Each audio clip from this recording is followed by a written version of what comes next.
মানে মানুষের বাড়িতে তো দোকান, এই জন্য তো অনেক দূরে আসছি আশামনি সহ। এদিকে নদীর পাড়ের পোস্তি আছে, ওইখান থেকে ঘাস নিয়ে আসবে। বাট আসসালামু আলাইকুম, শুভ সকাল বন্ধুরা। তো শীতকালের সবার জন্য অভিনন্দন। আশা করছি সবাই ভালো আছেন এই কনকনে শীতের মধ্যেও। আলহামদুলিল্লাহ আমি সুস্থ আছি, বাট একটু ঝামেলায় আছি আর কি। তো যাই হোক, সব মিলিয়ে ভালো আছি।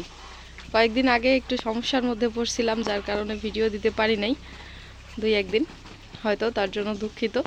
আসলে হচ্ছে নানান রকম চিন্তা, টেনশন এবং অনেক ব্যস্ততার মধ্যে ছিলাম। তার উপর আবার হচ্ছে নেট ছিল না, এই জন্য আর কি কাজ করতে পারি নাই। তো যাই হোক, এখন থেকে কন্টিনিউ কাজ করার চেষ্টা করব ইনশাআল্লাহ। পাশে থাকবেন আপনারা, আর পুরো ভিডিও জুড়ে সাথেই থাকেন, আশা করছি ভালো লাগবে। তো সকালটা শুরু হলো আলহামদুলিল্লাহ পাখির ঘরের এই যে পাখিগুলোর দিকে দেখি আর কি। সকাল 8টা বাজে চলে আসছি পাখির ঘরে, খাবার পানি দিয়ে দিলাম। এখন হচ্ছে পাখিগুলো খাচ্ছে দেখেন। আর এখানে পাখিগুলোর যেন ঠান্ডা না লাগে তার জন্য আমি 100 ওয়াটের একটা লাইট আর কি দিছি, এটা সারা রাত জ্বালাই থাকে। আর এদিকে হচ্ছে সকাল 10টা 11টা পর্যন্ত এটা হচ্ছে অন থাকে। তো এই যে চতুর্দিকে একটা নেট দিছি, তার কারণ হচ্ছে এর আগে আর কি একদিনে আমার 3টা বাল্ব একবারই নষ্ট করে দিছে একদিনেই। এই পাখিগুলো মানে এত খারাপ এগুলা আর কি বলার মতো না, প্রচুর ডানা ঝাপটায় উড়ায়, যার কারণে হচ্ছে এই লাইটের মধ্যে এসে উড়ায়, মানে ভেঙে যায় বা ছিঁড়ে যায়, এইরকম অবস্থা। 3টা 100 ওয়াটের লাইট একদিনেই নষ্ট করে দিছে, যার কারণে আমি এই যে নেটটা দিছি যেন আর উড়াইতে না পারে। তো বন্ধুরা, শীতকাল কেমন চলতেছে, কেমন কাটাইতেছেন, কার এলাকায় কীরকম শীত কমেন্ট করে জানাবেন। আর আজকেও ব্যস্ত, অনেক ব্যস্ত, সারাদিন কি করি না করি অবশ্যই শেয়ার করার চেষ্টা করব, সাথেই থাকেন। আজকে হচ্ছে আমি পাটগ্রামে যাব, পাখিগুলোর ওষুধ আনতে হবে, আর আরও অনেক কাজ আছে, ধানের বীজ নিয়ে আসতে হবে। তো আমি আর আমার আব্বা পাটগ্রামে যাব, হয়তো 10টার পর মানে যাব, শেয়ার করব অবশ্যই। তো সাথেই থাকেন, দেখতে পারবেন। তো এই যে হচ্ছে আমরা রেডি হয়ে রাস্তায় আসলাম। এখন হচ্ছে গাড়ির জন্য ওয়েট করতেছি, রাস্তায় এসে গাড়ির জন্য ওয়েট করতে হয়। তো আমার আব্বা হচ্ছে ওই যে পিছনে আসতেছি, আর আমি চলে আসছি রেডি হয়ে রাস্তায়। এখন গাড়ি আসলে আমরা উঠে চলে যাব।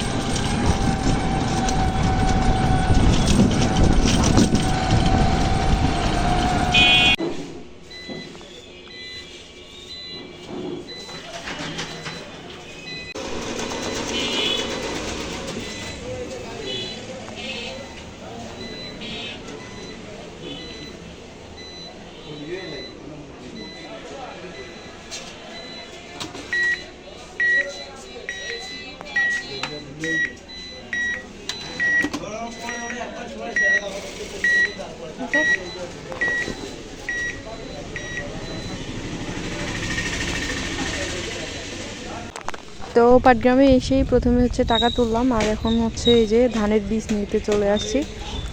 ধানের বীজ, সার, তারপর হচ্ছে আরও কী কী কিনবো সেগুলাই আজকে আপনাদের সাথে শেয়ার করবো ইনশাল্লাহ। সাথেই থাকেন পুরো ভিডিও জুড়ে। তো ধানের বীজ নেওয়া হয়েছে, সার নেওয়া হয়েছে, ওগুলো হচ্ছে গাড়িতে রেখে আসলাম। এখন কোয়েল পাখির জন্য ওষুধ নেবো আর কি। তো পাটগ্রাম থেকে বাড়ি চলে আসলাম, আর এখন হচ্ছে এই যে দেখেন বিকেল বলতে এখন হচ্ছে 3টা বাজে। তো পানি খাওয়ানো শেষ ছাগলগুলোর, আর এদিকে হচ্ছে ঘাস ছিল, ঘাস দিয়ে দিছে। দেখেন বর্তমান যা ঘাসের অবস্থা, ছাগল তো মারাত্মক বিপদে আছে ছাগলগুলো নিয়ে। তো আমাদের হচ্ছে এদিকে নদীর পাড়ের পোস্তি আছে, ওইখান থেকে ঘাস নিয়ে আসবে। বাট পোস্তি হচ্ছে অনেক দূরেই, আর ওইখান থেকে গতবার যেমন হচ্ছে আমার আব্বা নিয়ে আসছিল, ওই রকম করেই ঘাস কেটে নিয়ে আসবে, কিন্তু আব্বা ছাড়া আর কেউ যাইতে পারবে না, অনেক দূর হয় এই জন্য। আর আব্বা তো বর্তমান ভীষণ ব্যস্ত, তামাকের কাজ এখনও শেষ হয় নাই, আজকে পানি দিচ্ছে। পাটগ্রাম থেকে এসে আব্বা হচ্ছে ওই তামাক ওইখানে সার দিয়ে পানি দিচ্ছে। সার, ধানের বীজ ওগুলো নিয়ে আসলাম আজকে, বীজগুলো ভিজাবে এবং হচ্ছে সার দিয়ে এবং তামাক খেতে এখন হচ্ছে পানি দিচ্ছে আর ঘাস দিয়ে দিছে ছাগলগুলোকে। তো আজকে যদি তামাকের কাজ শেষ হবে না, অন্তত ওইখানে 2 দিন লাগবে। তো আর 3 দিন পর আমার আব্বা পস্তি থেকে ঘাস কেটে নিয়ে আসবে। তো একটা বড় বস্তা দিয়ে যদি 1 বস্তা কেটে নিয়ে আসা যায় তাহলে কিন্তু ছাগলগুলোর হয়ে যাবে। আর বর্তমানে আমার খামারে ছাগলের সংখ্যা মাত্র 12টা। গাভিন ছাগল আছে, গাভিন ছাগল আছে 3টা, 4টা, 5টা গাভিন ছাগল আছে।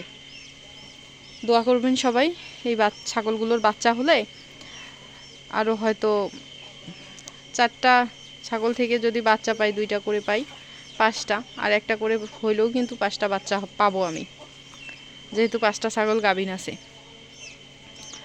তো এই আর কি। তো চলেন দেখাই কিভাবে তামাক খেতে পানি দিচ্ছে।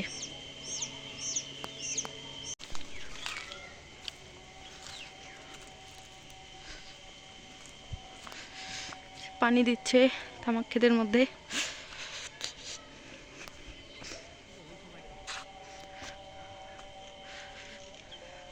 সেউতি দিয়ে দিয়েছেন কেন? এরকম করে যেন দেওয়া যায় না?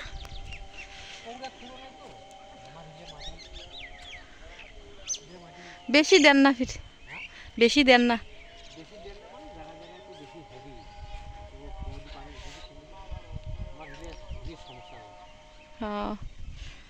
আজকে মানে এইটার হবে দেওয়া না?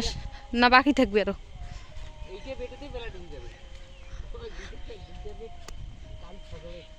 ওরে বাবা, তাহলে না 2 দিন লাগে।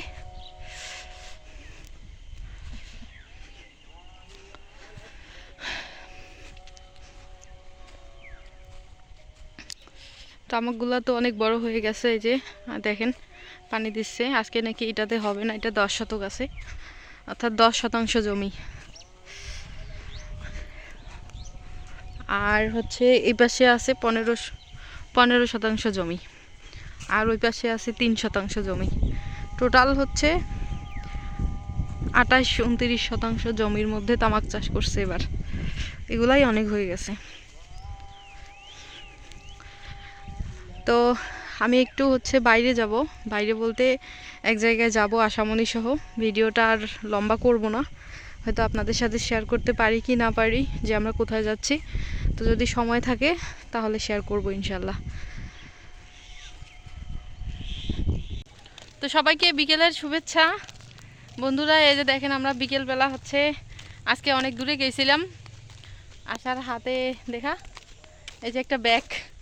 আমরা কাপড় নিতে গেছিলাম আজকে, অনেকগুলো টাকার কাপড় নিলাম। তো দোকানদার আমাদেরকে কি একটা ব্যাগ ধরাই দিছে। আসলে হচ্ছে মানে মানুষের বাড়িতে তো দোকান, এই জন্য। তো অনেক দূরে আসছি আশামণি সহ, এখন বাড়ি যাচ্ছি।